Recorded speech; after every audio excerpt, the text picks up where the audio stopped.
Welcome once again to a brand new lesson guys. This is Kanchan and you're watching me on English Connection guys. आज के इस video में आप सीखने वाले हैं 50 daily use English sentences. Guys इस वीडियो में आप अगर अंत तक बने रहे तो आप पाएंगे कि आप ऐसे एक्सप्रेशन सीखेंगे जो आपके लिए बहुत ही कमाल के होंगे। तो सेंटेंसेस के साथ एक्सप्रेशंस मिलने वाले हैं जिससे आपकी इंग्लिश इंप्रेसिव लगेगी और कोई भी ऐसा सेंटेंस नहीं होगा जो आप रोज यूज ना करते हो। वीडियो में जरूर से अंत तक बने रहिएगा, बहुत ही इंटरेस्टिंग वीडियो है। तो सबसे पहला जो सेंटेंस है आपके सामने वो है मेरा चेहरा खराब हो रहा है। तो जैसे आपके चेहरे पे पिंपल्स हो जाए या फिर दाग धब्बे कुछ भी दिक्कत आ रही है तो आप कहते हैं मेरा चेहरा खराब हो रहा है। इंग्लिश में आप बोलेंगे my face is breaking out. क्या बोलेंगे? Breaking out.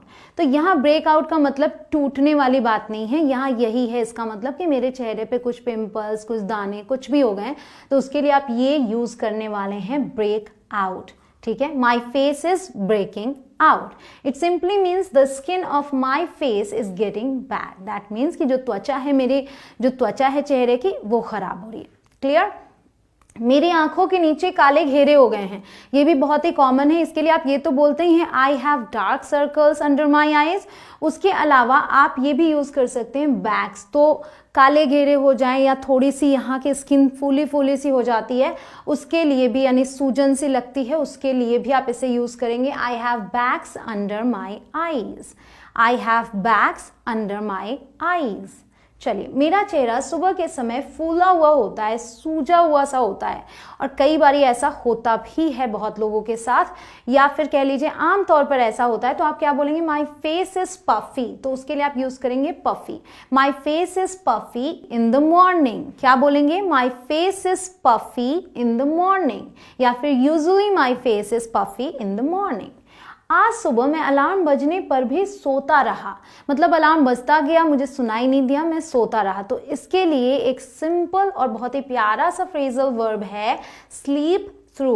ये यूज करेंगे आप। This morning I slept through my alarm. So sleep through something that means कि उस चीज को आपने सुना ही नहीं, उस दौरान आप सोते ही रहे। This morning I slept through my alarm. आगे से आप इसे यूज करेंगे। अब अलार्म की बात की तो अलार्म बजने के लिए क्या यूज करते हैं? अलार्म बजा कहना है तो आप बोलेंगे द अलार्म वेंट ऑफ, यानी कि गो ऑफ की सेकेंड फॉर्म यूज हुई यहाँ पे, वेंट ऑफ। अब आप कहेंगे गो ऑफ तो मतलब कि कोई चीज ऑफ हो रही है, लेकिन अलार्म में याद रखिए गो ऑफ जैसे बॉम्ब होता है वो एक्सप्लोड होता है, गो ऑफ मतलब फूट जाना, वैसे ही अलार्म बजना, गो ऑफ मतलब बजना। तो इसका मतलब है द अलार्म रैंग। तो आप ये तो बोल ही सकते हैं बट ये बोलेंगे ज्यादा इंप्रेसिव लगेगा, द अलार्म वेंट ऑफ। तो अब बात आती है कि जब अलार्म बजने के लिए ये यूज किया तो अगर अलार्म बंद हो गया तो क्या बोलेंगे? अलार्म बंद हो गया, द अलार्म टर्न्ड ऑफ। ठीक है, बंद होने के लिए टर्न्ड ऑफ। आपने अलार्म बंद कर दिया, मैंने अलार्म बंद कर दिया, तो क्या बोलेंगे? I turned off the alarm. Simple, I turned off the alarm. आप कितनी बार स्नूज बटन दबाते हैं? This is my question. आपको इसका जवाब कमेंट सेक्शन में देना है। इसे इंग्लिश में पूछेंगे how many times do you hit the snooze button. तो स्नूज बटन प्रेस करना हो या उसके लिए आप हिट यूज कर सकते हैं या प्रेस भी यूज कर सकते हैं। How many times do you press the snooze button और हिट द स्नूज बटन। चलिए मैं तो बता ही दूं आपको, पूरी तरह से उठने से पहले मैं स्नूज बटन 2 या 3 बार दबाती हूँ। I hit the snooze button 2 or 3 times before I finally get up. I finally get up, before I finally get up मतलब पूरी तरह से उठने से पहले, जब तक मैं बिस्तर से उतर नहीं जाती। ठीक है, आगे बढ़ते हैं। अलार्म लगा दो। अब जब अलार्म की बात की तो अलार्म लगाने के लिए क्या यूज करते हैं? Verb set the alarm. क्या करते हैं? Set the alarm. चलिए, मैं अलार्म लगाती नहीं। बहुत लोग ऐसे बोलते हैं मैं अलार्म लगाती नहीं। क्या बोलेंगे? I don't use an alarm. I don't use an alarm. तो यूज वर्ब यूज कर लिया। अब बहुत लोग ऐसे बोलते हैं मेरी अपने आप ही नींद खुल जाती है। तो क्या बोलेंगे इसे? आई वेक अप नेचुरली। आई वेक अप नेचुरली मतलब अलार्म की जरूरत नहीं, प्राकृतिक रूप से ही मेरी नींद खुल जाती है। मैं आमतौर पर सप्ताहांत में देर तक सोती हूँ। इसे इंग्लिश में बोलेंगे I usually sleep in on the weekends. अब आप कहेंगे देर के लिए यहाँ कोई वर्ड ही नहीं आया। तो जो ये स्लीप इन है ना, इसका मतलब होता है देर तक सोना। स्लीप इन मतलब देर तक सोना। जो आपका यूजुअल टाइम है, आप जितनी देर सोते हैं उससे ज़्यादा देर तक सोते हैं तो आप स्लीप इन का यूज़ कीजिए। क्या मैं साथ आ सकता हूँ? इसके लिए आप क्या बोल सकते हैं? Can I come with you? आराम से, और कैन आई कम अलोंग ये भी यूज कर सकते हैं। एक नया फ्रेज देती हूँ आपको, कैन आई टैग अलोंग और कुड आई टैग अलोंग। तो ये इनफॉर्मल है, ध्यान रखिएगा, यानी अपने फ्रेंड सर्कल में यूज कर सकते हैं। तो अगर आप ये यूज करते हैं तो और अच्छा इंप्रेशन पड़ने वाला है। कुड आई टैग अलोंग, इसका मतलब सिंपली यही है, can I come with you. ठीक है, चलिए, मैंने खराब कर दिया, कोई भी चीज आपने खराब कर दिया, आप बोलते हैं मेरे से वो खराब हो गया, मैंने उसे बर्बाद कर दिया, तो आप क्या यूज करेंगे? Blue, I blue it. That means, मतलब कि आपको मैं एग्जाम्पल्स दे रही हूँ, जैसे आई ब्लू द ऑडिशन, आप ऑडिशन देने गए, आपको लगा कि अच्छा नहीं गया, तो आप बोलते हैं आई ब्लू द ऑडिशन। और आई ब्लू द एग्जाम, आप एग्जाम देकर आए, आपको लगा अच्छा नहीं किया, आप बोलते हैं आई ब्लू द एग्जाम। तो खराब करने के लिए आप इसे यूज कर सकते हैं। उसके अलावा आप ये भी यूज कर सकते हैं, I screwed up, I screwed up the exam. ठीक है, इस तरीके से आगे बढ़ते हैं। क्या तुम मुझे पहले नहीं बता सकते थे? तो ये आप सिंपल तरीके से बोल ही सकते हैं, लेकिन जैसा मैंने कहा आज मैं आपको एक्सप्रेशन दे रही हूँ, इंटरेस्टिंग चीजें, तो आप इसे इस तरीके से बोल सकते हैं, couldn't you give me a heads up? ये हेड्स अप क्या है मैं आपको अभी बताती हूँ। couldn't you give me a heads up, क्या तुम मुझे पहले नहीं बता सकते थे? ये सिंपली यही कह रहा है, couldn't you tell me beforehand, मतलब पहले से इत्तला करने के लिए आप हेड्स अप यूज कर सकते हैं। तो हेड्स अप हाइफन के साथ इसका मतलब होता है इंफॉर्मेशन, यानी कोई सूचना, अ वार्निंग, अ नोटिस और एन अलर्ट। तो इस पर आगे भी सेंटेंस बनाएंगे तो अच्छे से समझ आएगा। जब आप रास्ते में हो तो क्या आप मुझे कॉल या मैसेज से इन्फॉर्म कर सकते हैं, मतलब सूचना दे सकते हैं। तो इसके लिए आप क्या यूज करेंगे? Can you give me a heads up when you're on your way.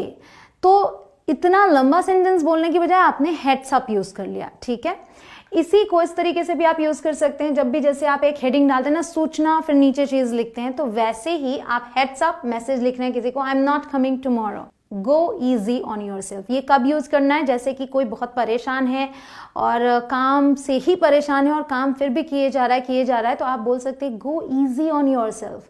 That means कि खुद का भी ध्यान रखो, आराम से, जैसे आप कहते हैं ना आराम से, रिलैक्स, तो वहां पे आप यूज कीजिए go easy on yourself. That means relax and take care of yourself. तो आपने क्या बोलना है? Go easy on yourself. इसी की जगह आप क्या, सिंपली एक और तरीका है बोलने का, वो है take it easy. Take it easy, आराम से, टेक इट ईजी। तो इसी बात को एक और तरीके से कह सकते हैं, वो है अपने आप पर सख्ती मत बरतो। Don't be hard on yourself. क्या हुआ? Don't be hard on yourself, या फिर don't be too hard on yourself. यहाँ भी यही मतलब है, रिलैक्स, खुद पर सख्ती मत बरतो, इतना काम मत करो कि तबीयत खराब हो जाए। ठीक है, तो यहाँ आप सिंपली यही कह रहे हैं, don't be strict with your self. अब अगला सेंटेंस से कुछ काम आ गया था, मान लीजिए कोई आपको कहीं इनवाइट करता है, आप नहीं जा पाते, तो आप कहते हैं कुछ काम आ गया था, क्या बोलेंगे आप? Something came up, something came up. अब उस पर कोई पूछ लेता है क्या ऐसा काम था और आप नहीं बताना चाहते, तो आप कहते हैं ये निजी है, it's personal, it's personal. Simply अगर आप किसी को कोई चीज नहीं बताना चाहते, सिंपली एक लाइन बोल दीजिए, इट्स पर्सनल, फिर वो आपसे सवाल नहीं करेगा। फिर आपको वहां से निकलना है, थोड़ी सिचुएशन ऑकवर्ड हो जाती है, इट्स पर्सनल बोल दिया, फिर आप जवाब नहीं दे पा रहे हैं, निकलना है तो आप बोलिए मैं जल्दी तुमसे बात करती हूँ, कह के आप निकल सकते हैं। I get back to you soon, I will get back to you soon. चलिए, that means I will talk to you soon. ठीक है, इसका मतलब यही होता है कि मैं तुमसे जल्दी बात करती हूँ या मिलती हूँ। ये कहना ज्यादा आसान है, करना नहीं। ठीक है, इसके लिए आप बोलेंगे that's easier said then done. Easier said then done, यानी करने से कहना ज्यादा आसान है। अब यहाँ पे आप देखेंगे ये के लिए मैंने दैट क्यों यूज किया है, तो जब किसी सामने वाले ने आपसे बात कही, फिर आप भले हिंदी में तो हम कहते हैं ये कहना आसान है, करना नहीं, लेकिन इंग्लिश में जब सामने वाले ने कोई बात कही है तो हम दैट का यूज करते हैं। ठीक है, बिना आजमाए ही ऐसा मत बोलो, इसकी इंग्लिश से आपको ज्यादा अच्छे समझ आएगा। Don't knock it till you try it, don't knock it till you try it. ये एक एक्सप्रेशन है उस चीज के लिए, जैसे मान लीजिए कोई आपको अपनी राय किसी भी चीज के बारे में, आपने कोई नई मूवी सजेस्ट की, पूछा ये देखा तुमने? मैंने नाम सुना, नाम से तो अच्छा नहीं लग रहा है, या कोई बुक है, मुझे नहीं लगता कि ये बहुत अच्छा होगा, कोई इस तरीके से बोलता है, तो आप कहते हैं don't knock it till you try it, मतलब बिना आजमाए आप कैसे बोल सकते हैं। तो इसे कहने के कई तरीके, don't be so quick to जज, don't be so quick to जज। एक और तरीका, don't be fooled by it, don't be fooled by it. तो यहाँ पे फूल्ड बाय व्हाट, किसकी बात कर रहे हैं हम? यहाँ पे हम बात कर रहे हैं, मान लीजिए किसी मूवी के टाइटल से ही आपने डिसाइड कर लिया कि अच्छा नहीं है, तो कहा जा सकता है don't be fooled by it और don't be fooled by the name, कि आपने नाम सुना, पहले अंदर देखो तो मूवी कैसी है, ठीक है। Don't criticise something, don't criticise something that you haven't tried, तो लिटरली जो इसका मतलब है वो ये हो गया, don't criticise something that you haven't tried, किसी भी चीज पर टिप्पणी ना करो जो अभी तक आपने ट्राई ही नहीं किया। लेकिन ये लेंदी सेंटेंसेस की जगह आप ये तीनों में से कोई भी यूज कर लीजिए। लेना हो लो वरना मत लो, इसकी इंग्लिश है टेक इट और लीव इट। तो अगर आप शॉपकीपर हैं तो आप बोल सकते हैं, बहुत ज्यादा लोग बार्गेनिंग करने आ जाते हैं तो आप बोल सकते हैं लेना हो लो वरना मत लो, टेक इट और लीव इट, ठीक है। आगे इसका मतलब यही है, the offer is not negotiable, मतलब लेना है लीजिए वरना पैसे कम नहीं होने वाले, सिंपल सी बात है। ये आपके ऊपर है, ये आपके ऊपर है, ये इसकी इंग्लिश होती है इट्स अप टू यू। कोई किसी से कुछ भी पूछता है कि क्या करना चाहिए और let me think, it's up to you, make it fast और anything, it's up to you, ये आपके ऊपर है।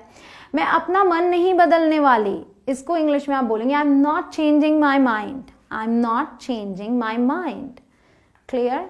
जल्दी क्या है, what's the rush, what's the rush. Her bar her sentence को रिपीट करिएगा साथ में, मैं किताब को रख ही नहीं पाया।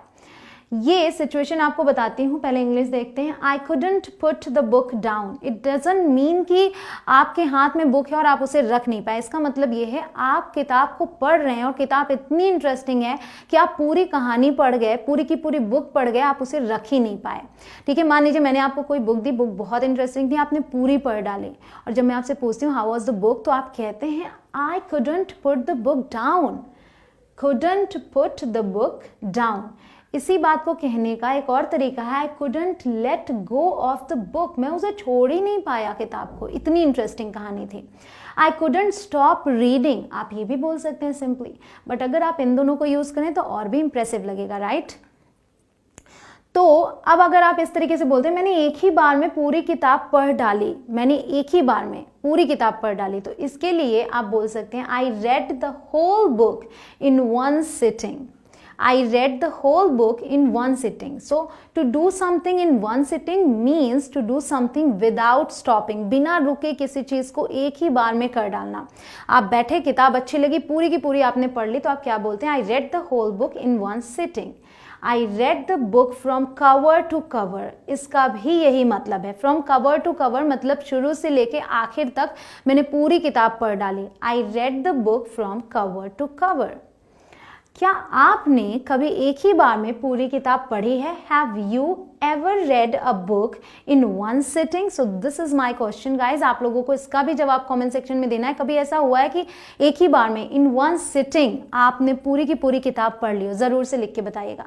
मैं किसी को पसंद करती हूँ, ये कहने के कई तरीके हो सकते हैं। I like someone, of course आप बोल सकते हैं, लेकिन उसके अलावा आप क्रश वर्ड का यूज कर सकते हैं। कई लोगों को सेलिब्रिटीज पे भी क्रश होता है, तो यहाँ पे इसका मतलब ये नहीं होता अगर मैं क्रश यूज करूं कि आप उनसे प्यार करते हैं, लेकिन पसंद करना, किसी को लाइक करना, उसके लिए आप इसे यूज कर सकते हैं। I have a crush on someone, that means I like someone.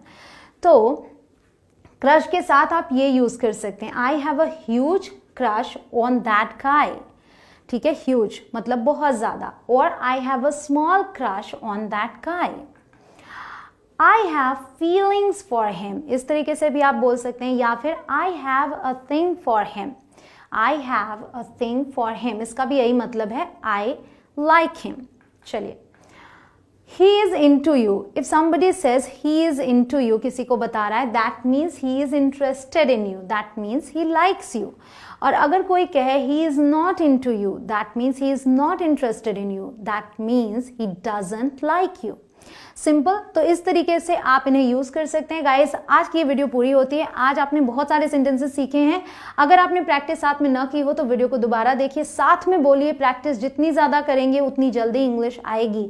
और जितने भी एक्सप्रेशन सीखते हैं कोशिश कीजिए जब भी सिचुएशन आए इन्हें यूज करें। वीडियो पसंद आई हो तो लाइक जरूर कीजिएगा। मैं पूरी कोशिश करती रहूंगी, कर रही हूं और करती रहूंगी कि आपको जल्दी से जल्दी इंग्लिश सिखा सकूं।